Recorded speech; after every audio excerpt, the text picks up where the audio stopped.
آپ سن رہے ہیں کتاب شوق آوارگی، سب ہیڈنگ سیر گلستان۔ میں نے نہا دھو کر کپڑے تبدیل کیے اور بھولے کو ٹیلی فون کرنے لگا۔ خدا جانے مجھے یہ شخص اپنے چھوٹے بھائیوں جیسا کیوں لگنے لگا تھا۔ مجھے اس خیال سے تکلیف ہو رہی تھی کہ وہ اجنبی گھر میں اکیلا کسی کونے میں پڑا ہوگا اور اس کے لیے پیرس ایک اندیکھا خواب ہی رہے گا۔ دوسری طرف سے جو آواز ابھری وہ کسی پاکستانی ہی کی تھی۔ اوئے بھولے، تیرا ٹیلی فون ہی۔ پھر بھولے نے ریسیور تھام لیا۔ وہ میرے ٹیلی فون کرنے پر بہت خوش نظر آ رہا تھا اور اس کے ساتھ ہی مجھے یہ احساس بھی ہوا کہ وہ غالباً پہلی بار کسی سے ٹیلی فون پر مخاطب ہے، کیونکہ وہ اتنی زور سے بول رہا تھا کہ ریسیور ایک فاصلے پر رکھ کر بھی اس کی آواز بخوبی سنائی دیتی تھی۔ اس پر میں نے مذاق سے اسے کہا، بھولے، اگر تم ٹیلی فون بند کر کے بات کرو تو بھی تمہاری آواز مجھے صاف سنائی دے گی۔ اس نے میری بات کو سچ جانا اور دوسری طرف سے حیرت بھرے لہجے میں بولا، سچ با جی؟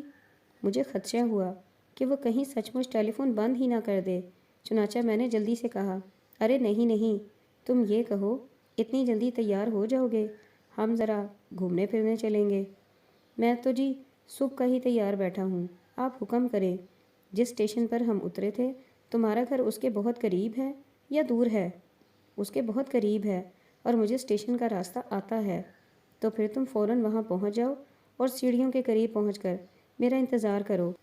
اور پھر میں ٹیلی فون بند کر کے بیڈ روم کی طرف ہو لیا، جہاں کلاڈ بھینسے کی طرح پڑا ٹکرا رہا تھا۔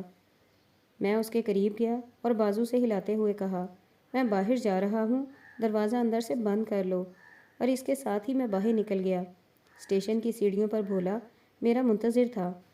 اس نے تنگ موہری کی پتلون، چونچ دار جوتے، بوسکی کی قمیض اور اس پر ازاربن جیسے ایک ٹائی باندھی ہوئی تھی۔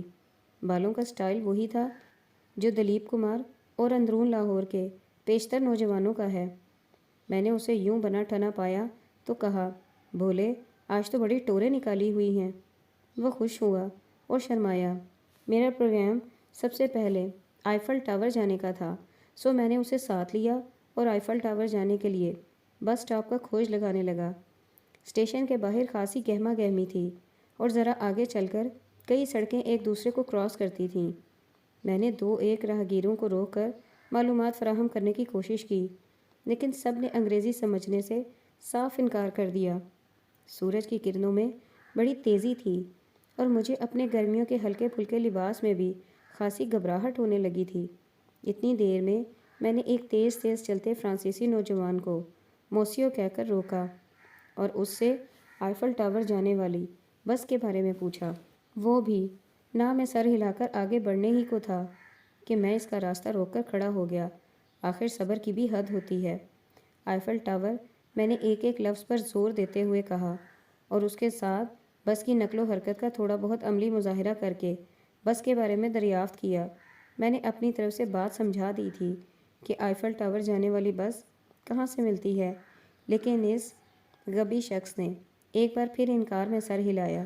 اس پر میں نے ایک ہاتھ کو بہت نیچا اور دوسرے ہاتھ کو فضا میں بہت اونچا لے جاتے ہوئے آئیفل ٹاور کا نقشہ کھینچنے کی کوشش کی کہ پہلے یہ مسئلہ حل ہو جائے، بس کا بعد میں پوچھ لیں گے۔ جواب میں اس نے ایک بار پھر گردن ہلائی، کیونکہ اس نے میرے ہاتھوں کے اشارے سے اندازہ لگایا ہوگا کہ یہ شخص آئیفل ٹاور کے بارے میں یقیناً نہیں پوچھ رہا، کیونکہ اس ٹاور کی لمبائی 2-3 گز ہرگز نہیں ہے۔ جب عدم ابلاغ کی انتہا ہو گئی تو میں نے جیب سے کاغذ کا ایک ٹکڑا نکالا اور پینسل سے آئیفل ٹاور کی تصویر بنائی۔ اسکول میں ڈرائنگ کے پیریڈ کے دوران میرا تمام وقت بینچ پر کھڑے گزرتا تھا، لیکن مجھے یہ اندازہ بہرحال نہیں تھا کہ آئیفل ٹاور کی تصویر کشی کرتے ہوئے میں اپنے مخاطب کو اس قدر ناراض کر لوں گا کہ وہ غصے میں بڑبڑاتا ہوا آگے چل پڑے گا۔ بہرحال آئیفل ٹاور تک پہنچنے کا یہ مرحلہ کسی نہ کسی طور طے ہو گیا۔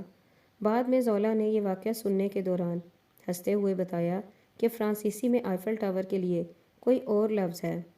بہرحال بس سے اترنے کے بعد سڑک عبور کر کے ہم ایک بہت بڑے پارک میں آ گئے، جس کے درمیان میں آئیفل ٹاور آسمان کی طرف منہ کیے کھڑا تھا اور پرے دریائے سین بہہ رہا تھا۔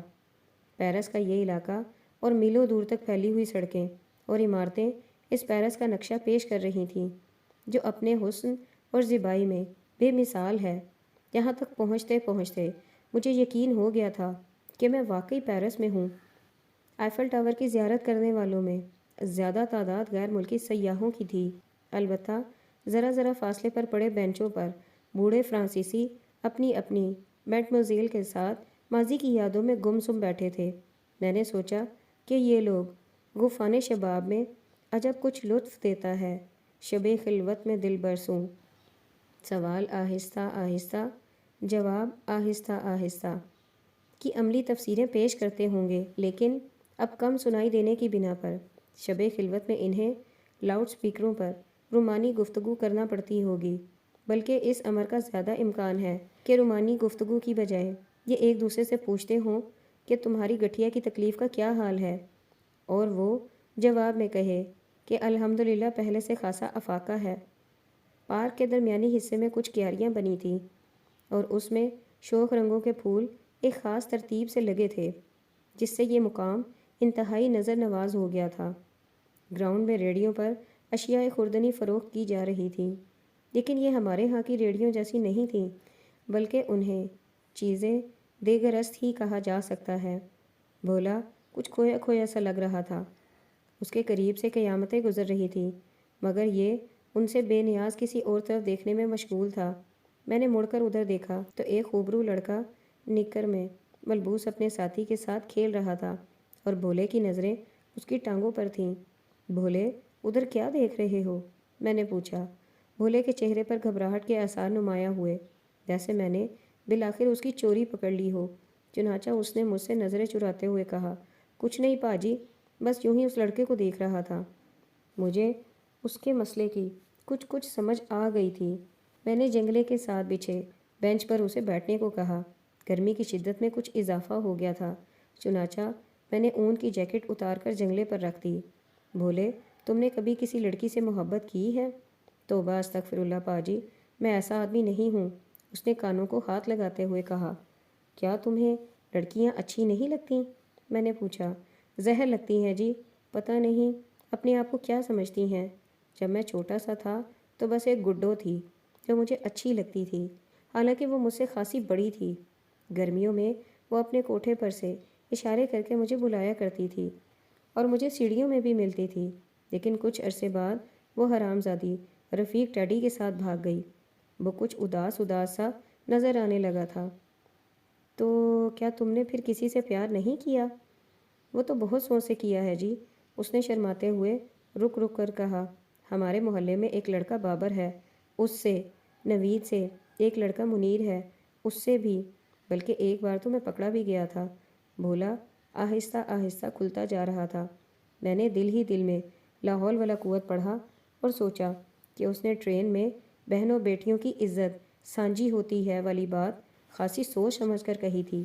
اس دوران بھولے نے باتیں کرتے کرتے اچانک گردن اکڑا لی اور یوں پوز بنا کر بیٹھ گیا جیسے تصویر بنا رہا ہو۔ میں نے سامنے کی طرف دیکھا تو ایک فوٹوگرافر اپنا پولو رائٹ کیمرہ درست کر رہا تھا، پیشتر اس کے کہ وہ بٹن دباتا اور پھر گردن پر گھٹنا رکھ کے ہم سے اس کے پیسے وصول کرتا۔ میں نے بھولے کو صورتحال سمجھا کر اٹھنے کے لیے کہا اور پھر ہم آئیفل ٹاور کے بالکل قریب پہنچ گئے۔ فوٹوگرافر نے فن کی اس بے قدری پر برا سا منہ بنایا اور پھر اپنے فن کے مظاہرے کے لیے کوئی مناسب سے افراد تلاش کرنے لگا۔ میرے سامنے مختلف ملکوں کے انسان ایک جیسے تحیراتی جوش و خروش کے ساتھ آئیفل ٹاور کو دیکھنے میں مشغول تھے۔ یہ ٹاور 78 لاکھ فرینک سے تعمیر شدہ ہے اور 984 فٹ اونچا ہے۔ سٹیل کے اس بلند و بالا مینار میں لفٹ کے ذریعے لوگ اوپر جاتے ہیں، جہاں ایک عمدہ سا ریسٹورنٹ بھی ہے۔ یہاں سے پیرس کا نظارہ بہت دل فریب ہے، بلکہ اس کے نیچے کھڑے ہو کر دیکھنے سے یہ جتنا بلند و بالا لگتا ہے، اس سے تو یہ گمان گزرتا ہے کہ انسان اوپر جا کر خدا کی شان کا نظارہ کرنے کے علاوہ خدا کا قرب بھی حاصل کر لیتا ہے۔ تاہم میرا ارادہ اوپر جانے کا نہیں تھا، سو نیچے کھڑے کھڑے ایک نظر سیاہ رنگ کی اس پرجمال تخلیق پر ڈالی اور ٹہلتے ٹہلتے دریائے سین کی طرف نکل گیا، جہاں سیاحوں کے لیے سجے سجائے اسٹیمر تیار کھڑے تھے، مگر ہم کبھی ٹیکسی پر اور کبھی پیدل پیرس کی سڑکیں ماپتے رہے۔ چلتے چلتے ہم کلیسائے نوٹریڈیم کی طرف نکل گئے۔ عظیم میناروں، ہیبت ناک مجسموں والی اس عمارت میں گھڑیال پر نظر پڑتے ہی مجھے وکٹر ہیوگو کے ناول پر مبنی فلم ہینچ بیک آف نائٹریڈیم یاد آ گئی۔ بھولے، تم نے کبڑا عاشق فلم دیکھی ہے؟ میں نے بھولے سے پوچھا، جو اس وقت خلا میں نظریں جمائے نہ جانے کیا سوچ رہا تھا۔ ہاں جی، میں نے تو پورے 7 مرتبہ یہ فلم دیکھی ہے۔ وہ سامنے بڑا سا گھڑیال دیکھ رہے ہو؟ میں نے پوچھا۔ ہاں جی، کیا ہے اس میں؟ وہ کبڑا عاشق فلم میں یہی گھڑیال بجاتا تھا۔ اچھا جی، بھولے نے حیرت اور مسرت سے کہا، اور پھر وہ پوری توجہ سے اس جانب دیکھنے لگا۔ چلتے چلتے پاؤں دکھنے لگے تھے اور بھوک بھی محسوس ہونے لگی تھی، سو ہم ادھر سے نکل کر سڑک پر آ گئے اور ایک ریسٹورنٹ میں 2 ہاتھ لمبی ڈبل روٹی، پنیر کے ٹکڑوں اور دودھ کے گلاس کے ساتھ بھوک مٹانے کے بعد ایک بار پھر سڑک پہ مائی کرنے لگے۔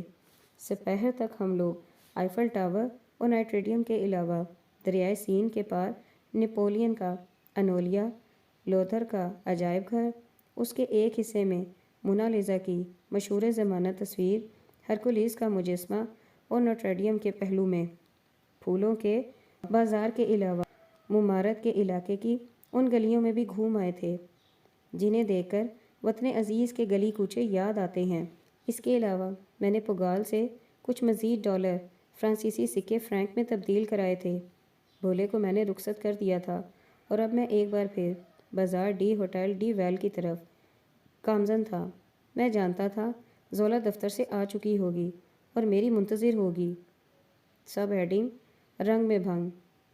فلیٹ میں داخل ہوتے ہی میری نظر کلاٹ پر پڑی، جو خاصی بے خودی کے عالم میں گٹار کے تار جھنجھوڑنے میں مشغول تھا۔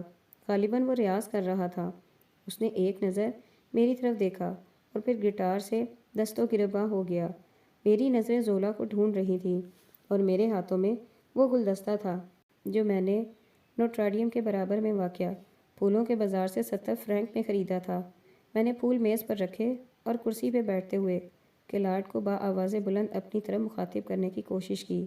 اس فرانسیسی تانسین نے ایک لمحے کے لیے سر اوپر اٹھایا، جیسے کہہ رہا ہو کہ کیوں اس فنکار کو مکروہات دنیا میں الجھا رہے ہو۔ میں نے موقع سے فائدہ اٹھاتے ہوئے اس سے زولا کے بارے میں پوچھا۔ اس نے انگلی کے اشارے سے بیڈ روم کی طرف اشارہ کیا اور ایک بار پھر گٹار کے تاروں میں مقامات آہو فغاں تلاش کرنے لگا۔ میں نے بیڈ روم کا دروازہ رسماً نوک کیا اور جواب کا انتظار کیے بغیر اندر داخل ہو گیا۔ زولا آنکھیں بند کیے پڑی تھی۔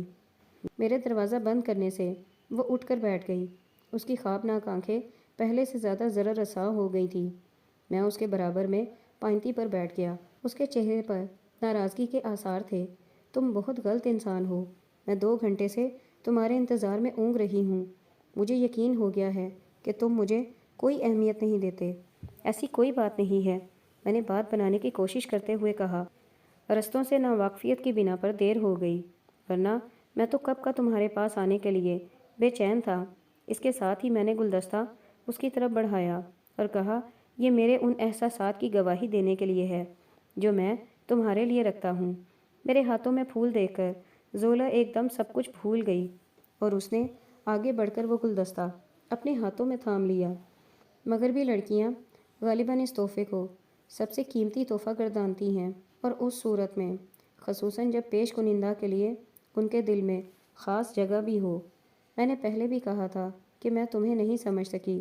کبھی تم بالکل بے پرواہ نظر آتے ہو اور کبھی یوں لگتا ہے جیسے تمہیں مجھ سے میری ہی جتنی محبت ہے۔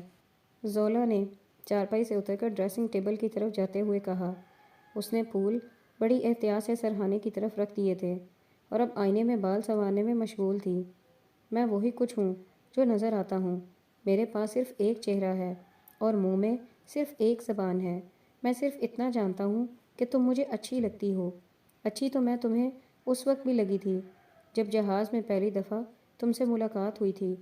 اس وقت سے اب تک اسی مرحلے میں ہو۔ زولا نے میری طرف مڑ کر کچھ ایسی نظروں سے دیکھا گویا وہ اس ضمن میں پوری سنجیدگی سے میرے جواب کی منتظر ہو۔ اب تم مجھے اور زیادہ اچھی لگتی ہو، میں نے ایک بار پھر وہی کہا جو میں سچ مچ محسوس کرتا تھا۔